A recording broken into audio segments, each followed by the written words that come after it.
Welcome to T3, Today, Tomorrow's Technologies. Your host is Jose Negron. We take the guesswork out of technological jargon so that you know what's next, why it's great or not so great, and how you can benefit from it by learning about it early.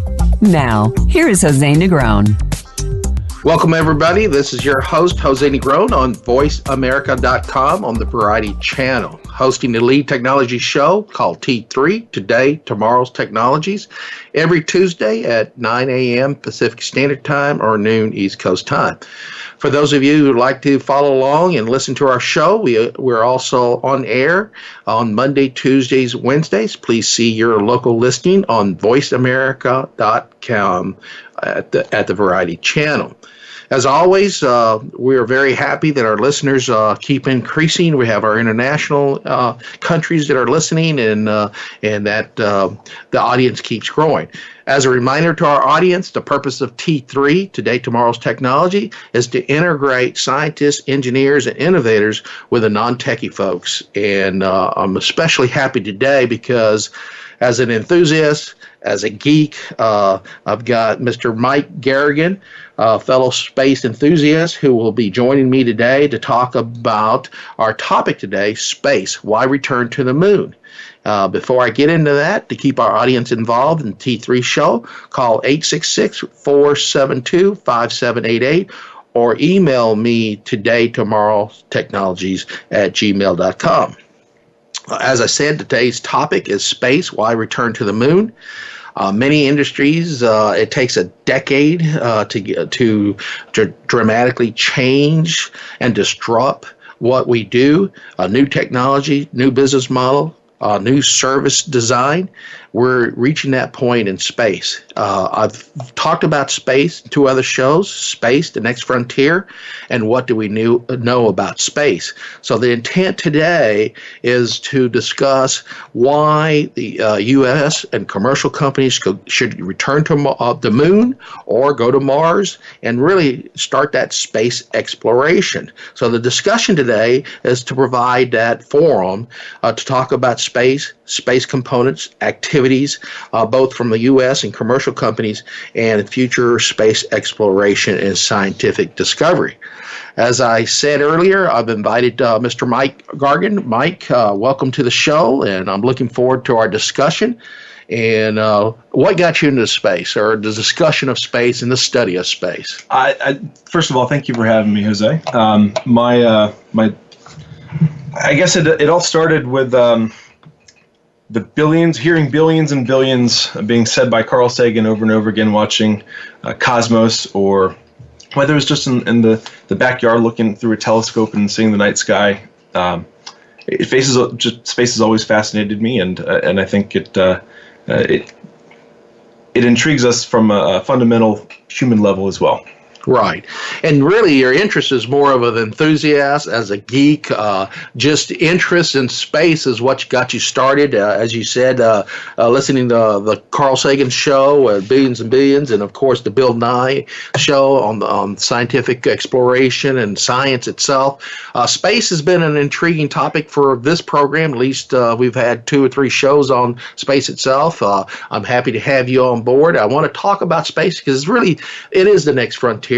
And there's a lot of activities that are going on right now, and a lot of technology that has been developed because humans went to space, because we traveled to the moon, because we have the International Space Station. So let's talk a little bit about that journey. Why should we even go back to the moon and then eventually get back to Mars? What do you see are well, there's definitely risk, but what is the return on investment or the advantages and objectives? Sure, great. Well, I mean, it's you're always going to have a couple camps or a couple different areas of thought.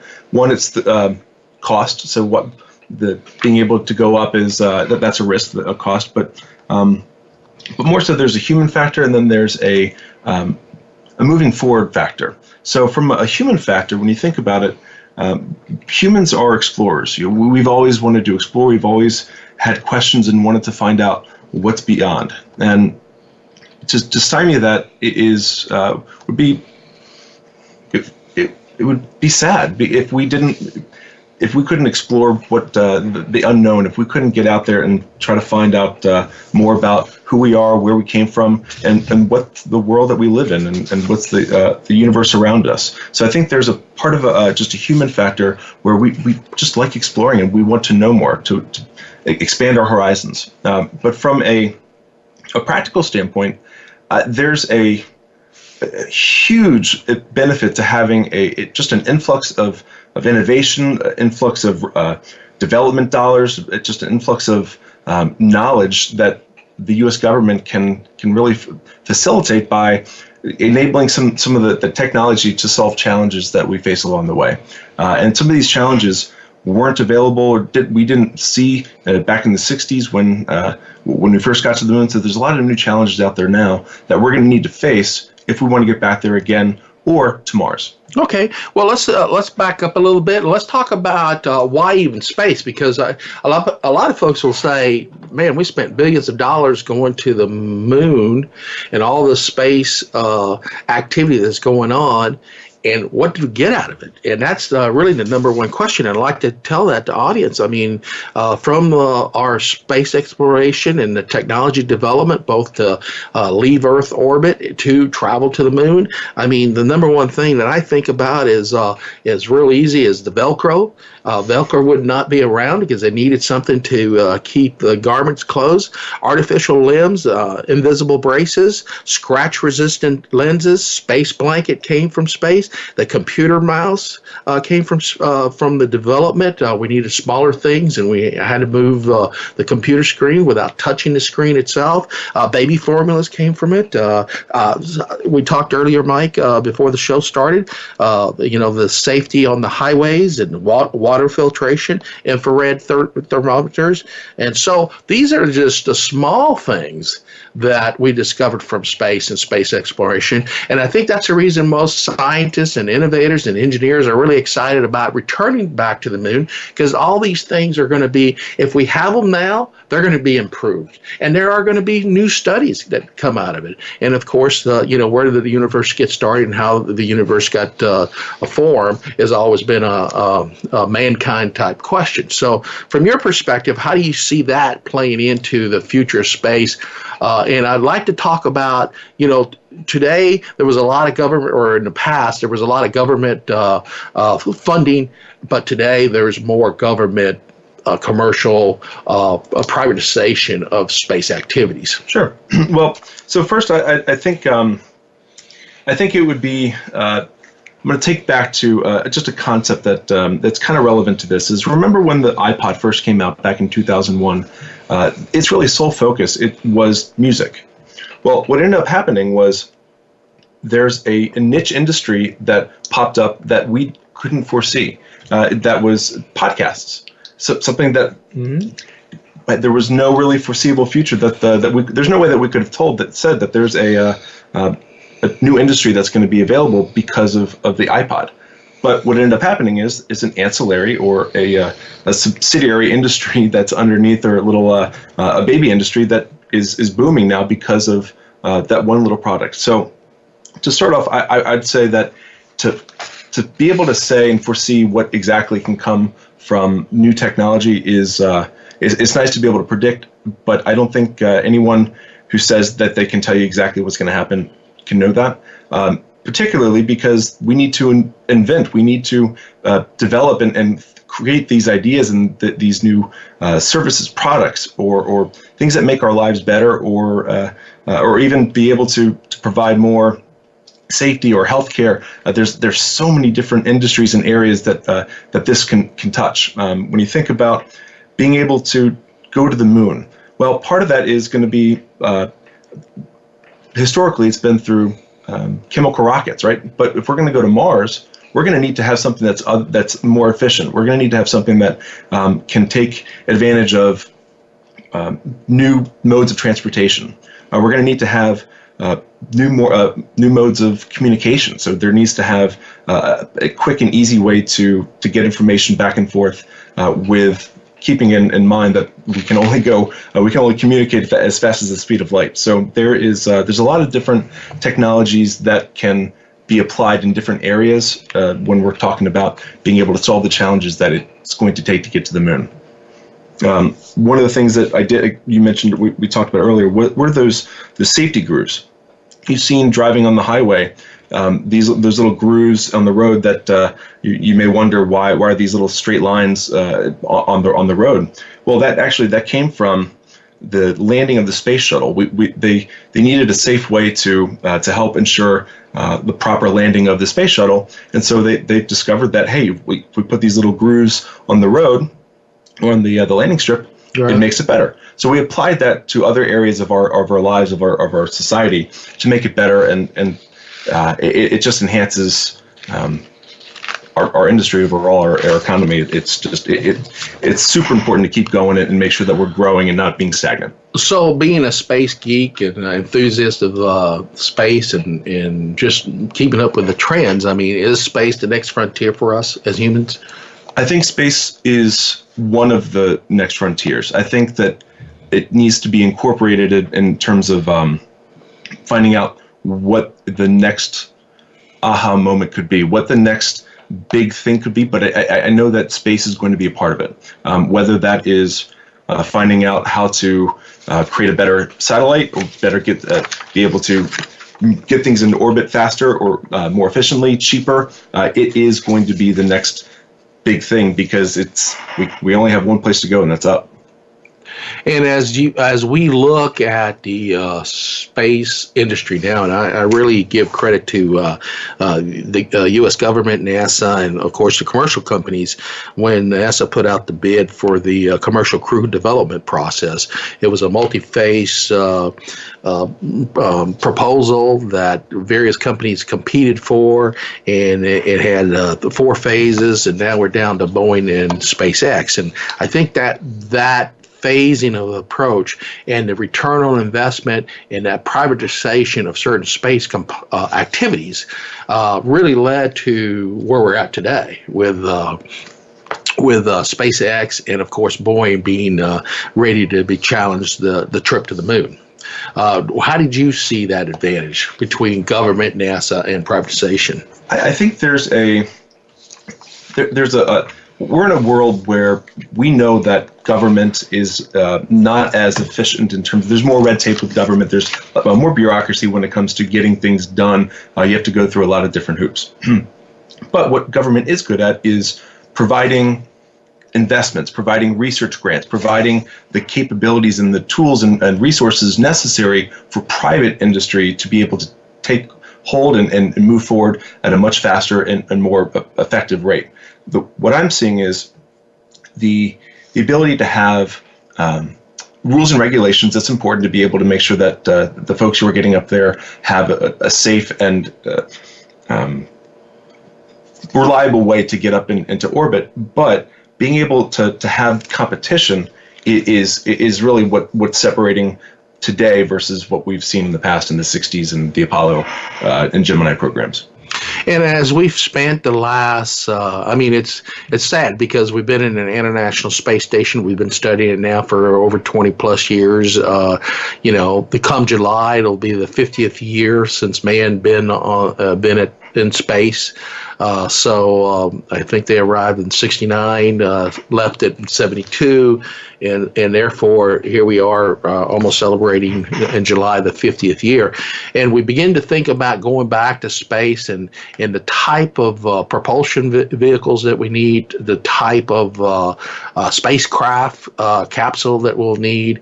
They're all, from a technology perspective, gotten better. And of course, just to keep the astronauts safe or man safe in the capsule, taking out the water, the carbon dioxide, the CO2, and ensuring that the capsule is safe. It can contend with any type of emergency. The NASA's betting on the new capsule Orion as its new capsule, and of course they're betting on the Space Launch System as their major booster.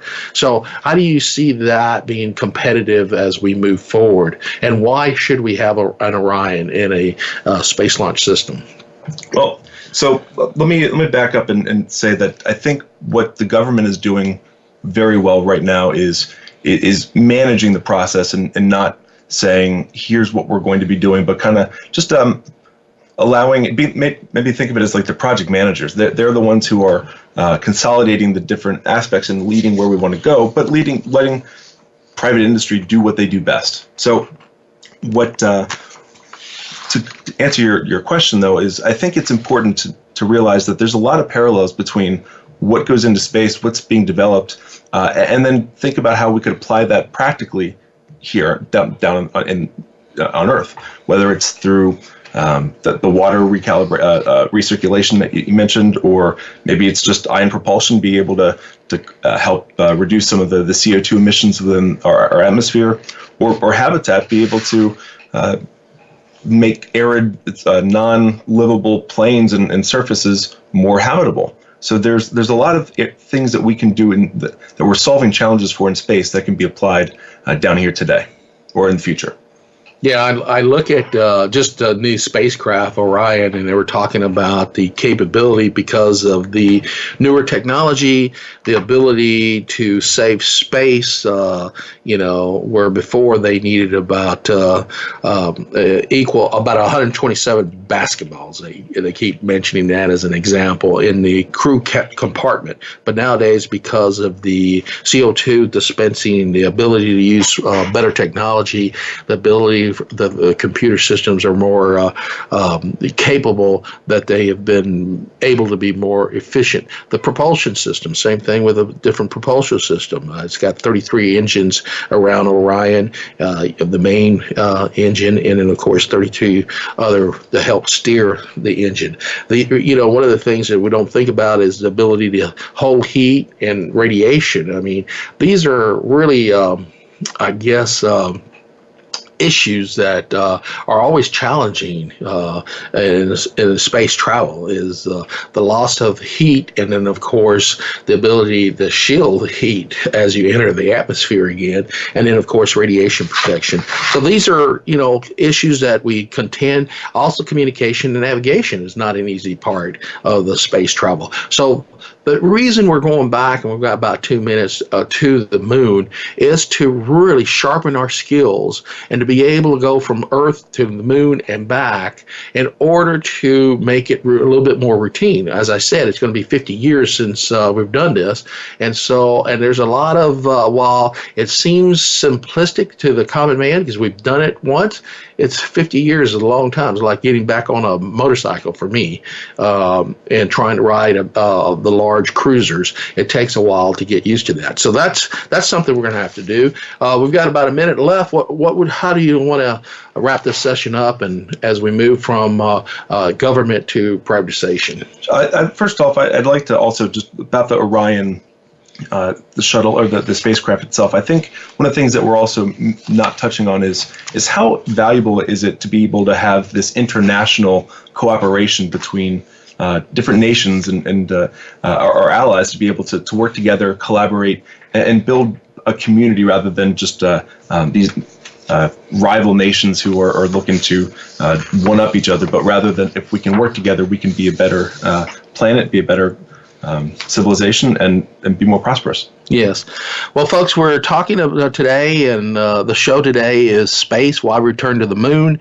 I have my guest, Mike Gargan, here. He's a space enthusiast, a hobbyist, really a geek when it comes to studying the science of space. He idolized Bill Nye and Carl Sagan, and we've been talking about the future of space, some of the key technologies that were developed in space, why it's important to continue that tradition, and more importantly, how to use the next steps going back to the moon. Why are we going back to the moon?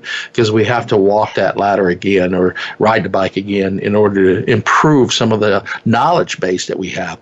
Anyway, we're off to our first commercial break. We'll be right back, and I'll see you in a few minutes.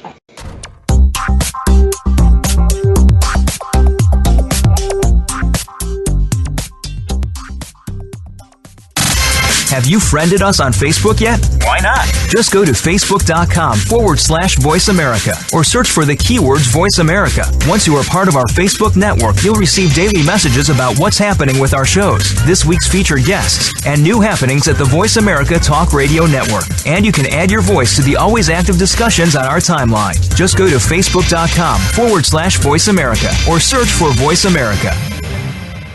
Psych Up Live with host Dr. Suzanne Phillips offers a psychological perspective on coping with common and current life issues. This show addresses topics as varied as marital stress, insomnia, depression, raising teens, campus violence, and building self-resilience.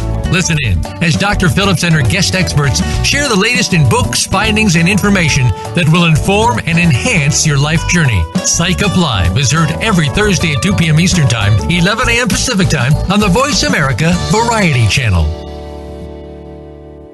Have you become a member yet? Sign up now to become a member of Voice America. It's always free and easy. Plus, you get to take advantage of some great member benefits. Get unlimited access to millions of hours of on-demand content across all of our channels. Keep track of your favorite episodes, shows, and hosts in your own customizable library. Find out what shows you might be interested in based on your favorites. Plus, you get insider access with our newsletter. Membership gives you more. Sign up at voiceamerica.com and click register at the top right. Streaming live, the leader in Internet Talk Radio, voiceamerica.com.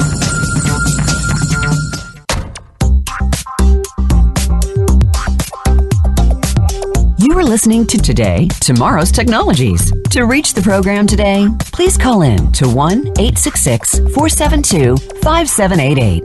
That's 1-866-472-5788. Or send an email to today, tomorrow's technologies @gmail.com. Now, back to our show. Welcome back, folks. You've been listening to the topic today is space, why return to the moon. My guest today is Mr. Mike Gargan, a space enthusiast, a scientist, geek, and thrilled with space and a technologist. We've been talking about flights to the moon, technology to the moon. Now I'd like to switch it up a little bit because, the solar system is something we're going to travel. We're going back to the moon to learn those initial baby steps that we took back in the Apollo stage. It's been over 50 years in July since man touched the moon. So it's very interesting. There's 88 constellations. Ursa Major and Minor, the Great Bear, the Big Dipper, the Orion, Cassiopeia. Those are the big constellations that we have. And in space, Mike talked a little bit about Carl Sagan saying billions and billions of stars. Well, it's billions and billions of galaxies out there. So today I want to continue our discussion. We had the Vice President, Vice President Pence, said that we're going to go to the moon by 2024. We've got other SpaceX saying that they'll be there in 2023, at least a flyby, and then, of course, getting manned there in 2024. How do you see the next few steps with commercial participation in getting us to the moon there, Mike? Well, first off, when we're talking about geekness, I must say that I did get my brand new time traveler T-shirt that I'm wearing right now. So I thought it'd be appropriate to wear that today. I think what's important to realize is that, as you mentioned, there's a process, and we wanted to make sure that we take manageable bites and chunks out of this endeavor. Where when we first started our space program back in the 60s, it started with the Gemini program. And the Gemini program was the sole purpose was to make sure that we knew along the way the proper steps and learn the best way to go about handling the challenges that face us by going to the moon. So we can take that type of understanding and type of knowledge gathering and apply it moving forward, so where we can say, let's make sure we're learning along the way, finding out what works, what doesn't work, and then being kind of agile and having you can think of it as like a technology project. There's like an agile methodology, so that way we can really work as efficiently as possible and doing the best work with everybody, not just one centralized place. But I think having multiple organizations, multiple companies who are competing, but also working together, that's going to provide a much a more enhanced field of the best that we can do as a country. Yes, as I look across, I mean, we're looking about returning to the moon, but when you take a look at commercialization and the next 5 years of just satellite launches, newer satellites, newer weather satellites, newer, all types of satellites that we use, and then you think about the next event, which is exploration of space, i.e., not only the drones that are out there, but man, and going to the moons as the first step. SpaceX has really fascinated everybody. Boeing has, between Boeing and SpaceX, they're competing to get supplies up to the International Space Station. The space station, as I said, has been up there quite a while. Now the next few steps is, we talked a little bit about the Orion space capsule. I think that's going to be the major capsule, and of course the Space Launch System overall. The long-term travel, the ability to keep the astronauts or humans safe is important. We talked about heat, we talked about radiation, we've talked about carbon monoxide. I can't wait for the new technologies that are going to be developed on this race. I'm one of the technologies I've been clamoring for the longest time is wireless power, and we're actually getting to that. But I can't wait for just to get rid of all the cords that we have throughout the desk and organize the clutter that we all have. But I think one of the things that we're also maybe not seeing is the ability to, once we get to the moon or once we get up there, we can have a place that's easier to launch other items from. So it costs a lot of money to get items into space from Earth. But once you're up in space, outside of the Earth's orbital gravity, we can send different missions. We can explore a lot easier once we get out of our initial the gravity field. But being able to have that access point is going to be critical. Number one, because there are a ton of resources just in our own neighborhood, in our solar system neighborhood, with asteroids. We can. One of the first $1 trillion companies that's going to be in existence is the first team who can get up and mine certain asteroids due to their immense resource richness. I mean, so there's iron, there's gold, there's water, there's tons of elements that we just that are sparse down here, but out in space, it's almost vast and endless. So being able to have a landing point to be able to get and access those resources, that's going to fuel our the next stage of our economy and the next stage of our progression as a country and as a species. Well, what's interesting is our return to space, and everybody talks about, why are the commercial companies involved? Why are they involved?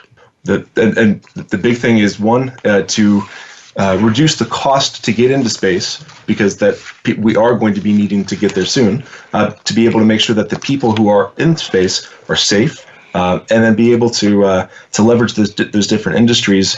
Maybe think of it as like the growing plants. What if we can master growing plants in space? We can then take some of that knowledge and apply it down here. So there's a lot of different industries that this touches. But again, it's going to come back to private industry, money, and getting access to those different resources that are just right around the corner from us. So I'll put my business hat on. The reason why businesses are interested in going to space is that they have a return on investment. They see profits. They see that while there is a lot of risk, there's potential for a lot of return. And that's the reason the big companies are in there.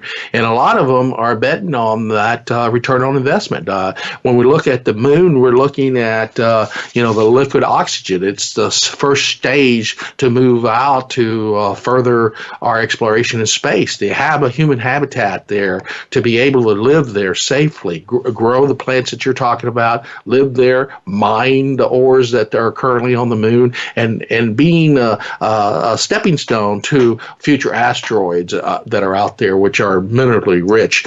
Going to Mars, the same thing. So the moon has some water. It's been indicated, so it's a possibility to make it a staging point.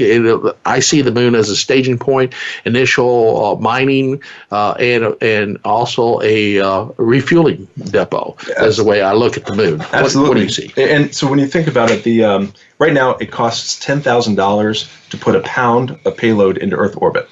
So for every pound that we get in there on a space shuttle, it costs $10,000. And NASA's goal is their goal is to get that down, of course, to $100 per pound within 25 years and tens of dollars within 40 years. Now, the reason why that's important is because that is one of the reasons why space travel is expensive. It takes a lot of energy to get to moving fast enough to get into Earth's orbit. But once you get it out into the moon, like you mentioned, if we have that staging point, it's a different ballgame when we're talking about traveling from there. We can also say that from the moon, you can do things that you wouldn't be able to do on Earth, such as be able to put different telescopes or different scientific measurement tools that we couldn't do here because of our atmosphere or the different radio signals or different things that may disrupt the scientific tools and instruments. But having a place outside of our traditional home there's a lot of advantages to have that. Yeah, and there's a lot of buzz right now with SpaceX. I mean, going to the moon seems like the next best thing to do, and it's a logical reason to go. It is, as I said, the ores there's from a private industry perspective, its ability to explore and get a return on investment. From a government perspective, is a partnership sharing, so it's not so costly, and more importantly, it's going to have future advantages. So I was mowing the lawn yesterday, and I was listening to a podcast about the history and the growth of the compact disc. Mm-hmm. And when the compact disc first came out, the actual discs, the CD readers were about $1,000, and that's this huge brick of a device. Well, what ended up happening is that the CDs that were out in about 82, 83, those are about $70 in today's money that for each album. So that's, of course, that initial price point is out of reach for most people. But what SpaceX is doing is the same thing that happened to the CD. Is it made the cost go down and down and down, and really SpaceX has disrupted the market for space exploration in a dramatic way that is it should be noted. That it would be like being able to buy an iPhone for the same type of iPhone for just $50 rather than the $1,000 that it costs now. Being able to have a reusable product is it's a game changer, and it's really going to reduce the cost of entry to get into space, which will then help the adoption get further and further and help us out for getting further into exploration. So let me do a quick little walk in history. Mercury 7 man in space, 1961. 8 years later, Apollo 11 entered in 1969 into the moon, and then of course 72 was the last time we were there. It's almost 50 years, and here we're talking 2024, at least in orbit around the moon, if not an actual landing, another 5 years from now.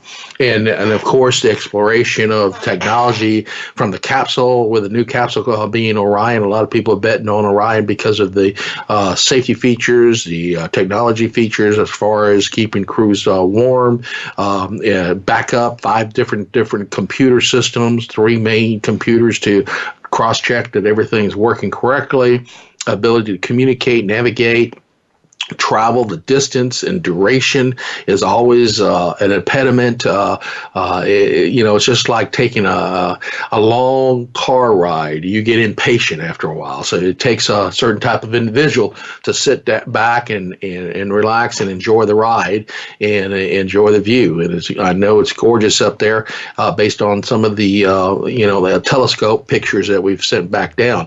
But the technology, I am really looking forward to the technology. The ores that we can capture and making really the moon's going to have to be the staging place in the next 10 years because that allows us to move out the International Space Station. We've learned a lot. We know we can work in the space. Space is dangerous. The radiation, the asteroid, different activities, solar belts that we have to deal with. Yeah, there's a lot more that people may not realize is we're living on Earth, we have the fortune of having one of the largest magnets in our solar system, and that's the Earth's core. And really, that's what keeps us safe from the sun's magnetic or the sun's radiation.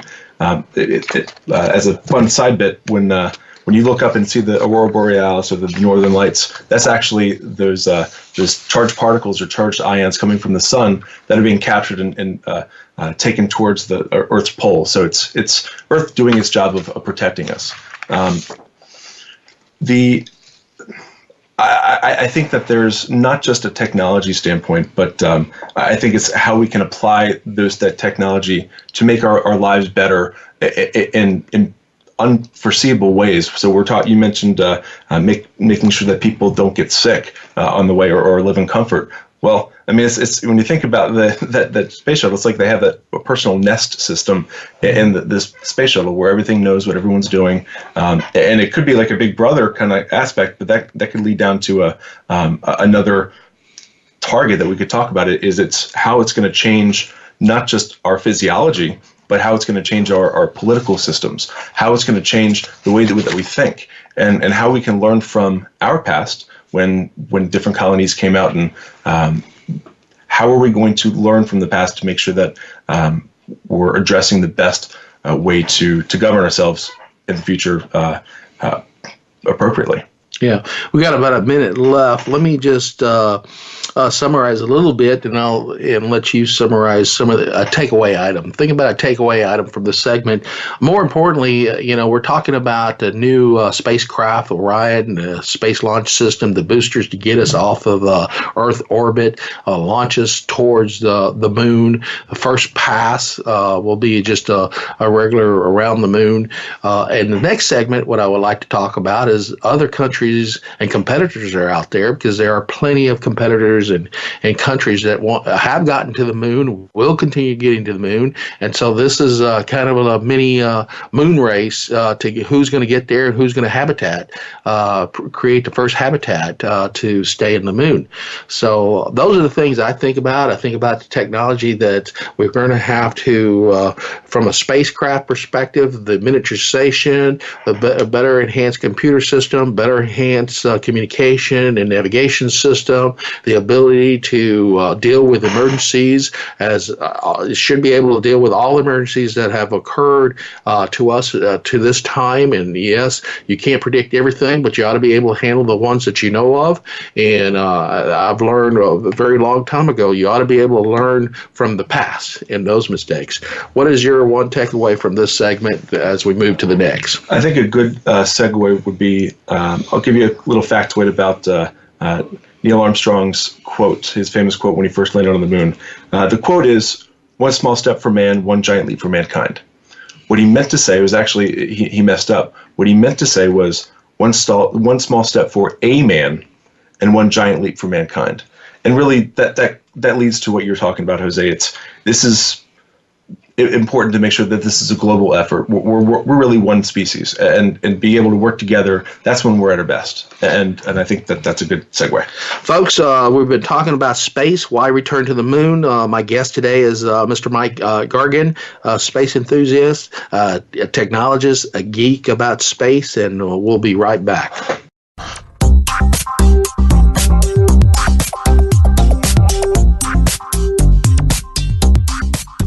Think you've seen everything there is to see in online television? Let us surprise you. Visit voiceamerica.tv today for sports, health, business, and more on demand 24/7. Want an insider's pass to everything that goes on in Hollywood? Join Summer Helene every week for Behind the Scenes. Summer Helene is known as the Duchess of Hollywood because she knows the insiders, legends, and celebs and brings the stories, the gossip, and the backstage scoop. It's the real Hollywood, though, so this program is for adults only. Behind the Scenes can be heard live every Friday at 4 p.m. Pacific Time and 7 p.m. Eastern Time on the Voice America Variety Channel. Success doesn't come by chance. It's a decision to take a chance on you.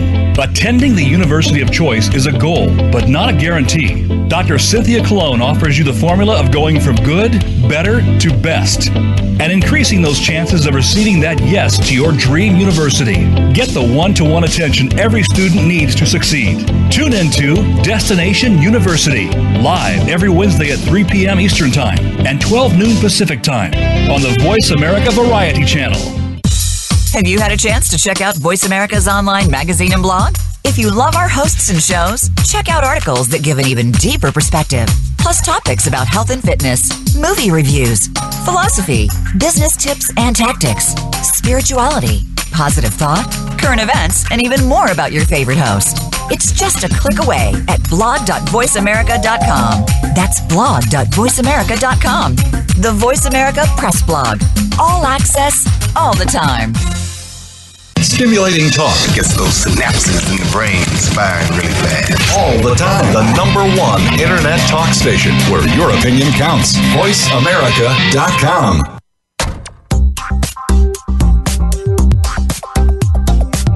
You are listening to Today, Tomorrow's Technologies. To reach the program today, please call in to 1-866-472-5788.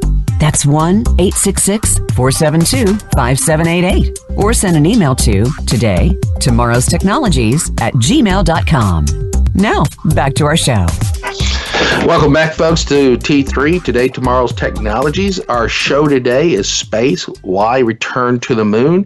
My guest today is Mr. Mike Gargan, a space enthusiast, a technologist, and just a plain space geek.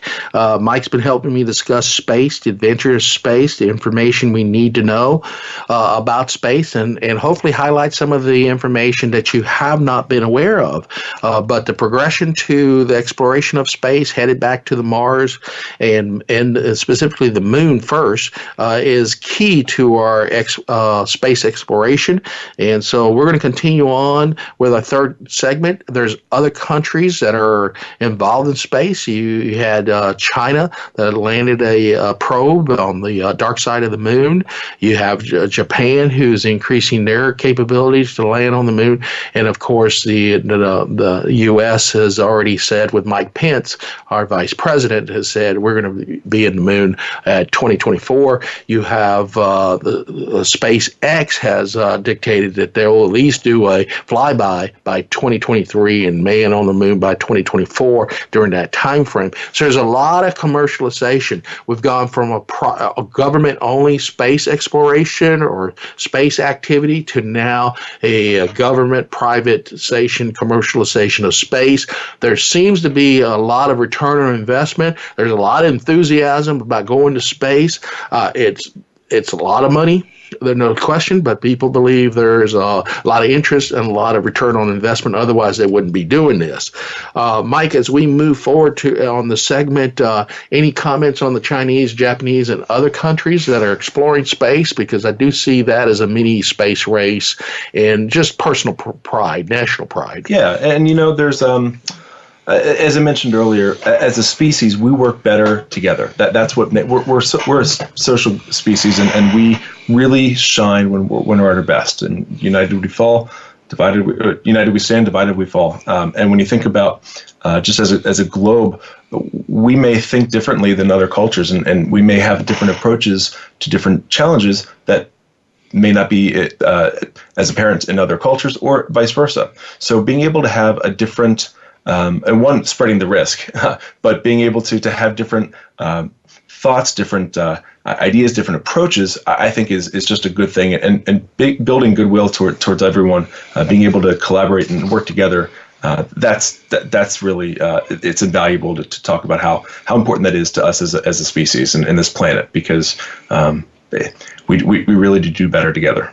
Yes, and as we look at space and exploration, I'm just looking at some of the space angels out there. There's about 120 venture capital firms investing over $3.9 billion in the private space enterprise. That was just last year. So the space globalization is no longer dominated by the Cold War rivals, the U.S., the USSR. We mentioned China, Russia, India, Japan, French. These are orbital launches back in, there's been 72 orbital launches since 2018, and there have been averaging 2 per week, and launch pads out of New Zealand, French New Guinea, the U.S., Japan, India, Russia, China. So these are the players that are playing in the next space race, and innovation, from U.S. companies. We've talked about SpaceX, we talked about the Boeing, there's Orbital Science, Sierra Nevada, Virgin Galactica out there trying to give everybody a suborbital ride. I think it's about 100,000. You've got X-Core out there, and then, of course, other companies, many other companies. And it's important because I see, and I don't remember the exact number, but there's anywhere between, I'm going to say 750 to 1,200 new satellite systems that are going to be launched in the next 10 years. It's quite a lot. And to that point, we need to know where all those other those objects are. I mean, if we're cluttering up the Earth's orbit, the one little grain of sand that is orbiting Earth, if that hits one of those, just a grain of sand hits one of the satellites, it can cause catastrophic damage because of how fast it's actually moving. So being able to know what each other's doing, that's important. Being able to communicate and talk about planning together, that it's just making sure that we're learning from everyone else's trials and errors as well. So one, we have to know where everyone else is doing. Otherwise, we're just gonna just kind of like my dad called beehive soccer, where all the little kids just go and run towards the ball and not really have a plan. But if we're working together, we can have that plan and we can make it as efficient as possible. So as we commercialize space and it doesn't become such a nationalistic adventure or venture, depending on how you look at it, the privatization of spacecrafts in the space industry, any comments on where do you think the projection is on where we're going to head with privatization? I think that privatization is one of the things that makes privatization more efficient than a government-run program is how agile it can be. So you can pivot and move when the opportunity arises. If you're working with a private industry, you can do that. Whereas the public funded program, it's a little bit more difficult to say, hey, you know what? Here's something that's came up that we didn't know was possible or available, and to be able to change course that quickly is not the government's strong suit. So it's really to take advantage of what the best of both worlds is, being able to have that privatization, to be able to say, hey, you know what, we didn't even realize that there's this new opportunity out here that we can take advantage of. I think that's really more so of what is one of the most advantages that we can get with privatization. Because of that, it's just what we don't know, and being able to be nimble and agile is super critical. And lastly, to be able to say, while it's not nationalistic, there's going to be a lot of companies who are vying for those resources, who do pay taxes, who do bring jobs and make sure that our economy, or that the economy is positively affected by those companies and where they're from. So there's not maybe a nationalistic effect, but there's going to be a dollar effect that is going to be affecting everybody. Yes, as I look at the, I'm going to call it the 21st century new space age events, where we're using robotics for spacecraft and these drones that are laying in different parts. We've just launched one that's gone further into our inner solar system. So exploring the planets, the asteroids, the comets, the inner and outer solar system is critical for our knowledge today. But what's really improving our knowledge base is the rapid progression of these private companies. As I said, there's 120 different venture capitalists. When I think about countries, and just information, just countries alone that are interested in space, you've got China, you got the Europeans, you got Iranians, you got Israel, Italian, Korea, both in North and South Korea. You have the Indians, you Japan, you have the United States, you got France, Ukraine, Russia. So these are just various countries that have, almost the interested in space, have launched rockets into space, so they are familiar with the orbit. There's 6 space agencies. You got the Chinese, the European, the Indian, the Japanese, the U.S., and of course the Russian space agency. You know what's interesting was when you're talking about all these different countries. Mm-hmm. In the past, and maybe there's a bit today, but there's always that bit of skepticism as to trying to hide what you're doing, what the real plan is. Well, a lot of people could see, for example, North Korea, they may be saying, hey, this is for peaceful purposes only, but we know that in the past, our country itself, it developed the space plan really to compete with the Russians in terms of their rocket technology. But the more that we work together, the less hiding that we have to do, or the more trusting that we can be with each other. So that way there's it really could be make sure that we're headed towards altruism and not this I'm trying to fight you, or trying to make sure that we're hiding stuff from each other. We want to trust each other. That's going to be the real competition. Is it going to be the altruism that you're talking about, or is it going to be less, transparent? Yeah. I am launching, but it's a military purpose. I mean, we have moved from space being a sanctuary to space now becoming an active military domain. U.S. has moved to a space corps. Why? Other countries are looking at space as a domain. Our concern, and I'll just speak for myself, my opinion is that we need to move out and understand what's out there. As I said, there's somewhere between 750 new satellites to 1,200 new satellites in the next 5 to 10 years. That's huge. And understanding who's doing what and how does cyber or RF impact our satellites, that's just general, what I call low and medium orbit satellites. Even in the high orbit, there's just a few of them. But if we're going to do real space exploration, and that's what we're talking about, the return to the moon and eventually to Mars, where moon becomes the satellite staging place, we've got to progress in that direction. And we also have to think about reducing the risk amongst the different countries that are collaborating together. That keeps everyone invested to be able to make sure that it does work, because the more countries that are invested, the more open communications that there are, means that there's less likelihood of a rogue nation being it's going to go out of control. So think of it as like the United Nations, maybe, and this is something I haven't looked into, but maybe it's something that the UN could take a lead in, being able to say, hey, these are, we're the nations of the world. Let's collaborate together rather than independently and building distrust. So just a thought, and I haven't looked into that, but it's the more the diversifying of risk, the more countries that have a leg in the game are going to make sure that things everyone plays nicely. Yeah, it's interesting because I'm sitting here. Just a quick factoid is that the Apollo astronauts made only brief visits to only 6 places on the moon, all near the equator, says Richard Von Dark, Deputy Director of Solar System Exploration Division of NASA Goddard Space System. Our most recent missions, such as the LRO and LC Ross are revealing new secrets of the moon, helping us identify new places to go, such as the polar regions. And that's kind of what the Chinese did. They landed on the backside. That was very difficult. We always wanted to, and the dark side, I should say, not the backside, but the dark side, which is kind of interesting from a telecommunication, telemetry, all those important technologies that needed to be used in order to make that a successful landing. That was not an easy landing. And Pink Floyd albums, future Pink Floyd albums as well. But yes, and there's a quote. Now I'm going to butcher it, but there's a quote from there's a documentary called The Thin Blue Line, and really what the gist of it is: when you're in space, the astronauts are looking down at the Earth. You don't see the political boundary marks. You don't see that. It's just one big planet.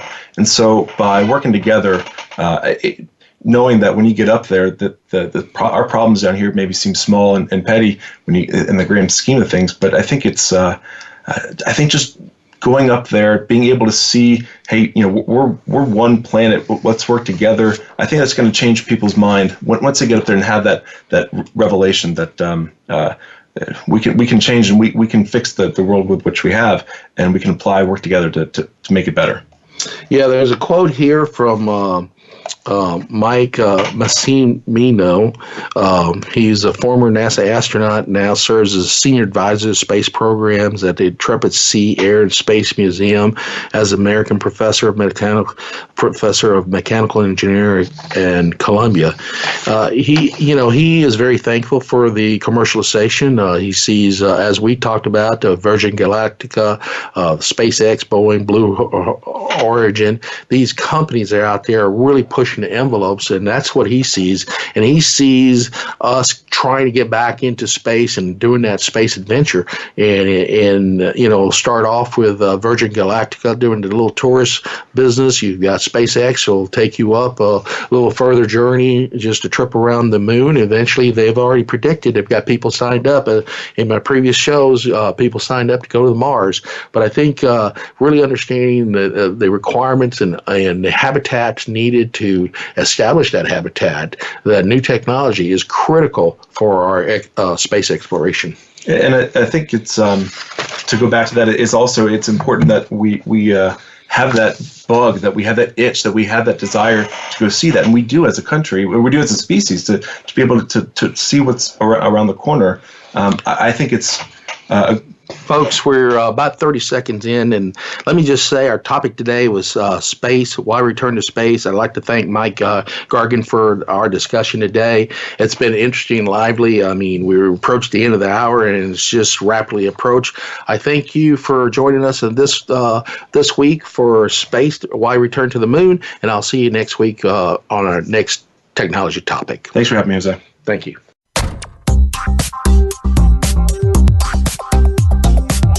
Thank you for listening to Today, Tomorrow's Technologies. We hope you'll join your host, Jose Negron, for another exciting program next Tuesday at 9 a.m. Pacific Time, noon Eastern Time, on the Voice America Variety Channel. Enjoy the rest of your week.